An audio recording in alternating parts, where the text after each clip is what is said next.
Dis klein, maar is hier, dis 'n Timo-hol. Ons het 'n vegetable cutter. Kom ons maak hom oop en kyk hoe hy lyk. Okay, hier is 'n dingetjie. Ons gaan alles nou by mekaar skryf uitfigure wat werk. Dan bakkie. Ek neem aan hierdie is 'n cutter.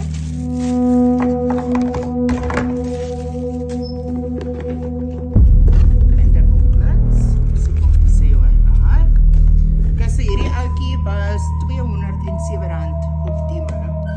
Kom ons slaan hom op en kyk hoe hy werk. Any idee nie ons. We're gonna try and figure it out now. Ek het so omdat jy wat kan sien. Ek wil nou eers voel. So hier is 'n knoppie wat so maak en dan hier uit. Alright. Dan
wat sê hope this package brightens your day vir die besigheid wat ek en Anthony wil begin.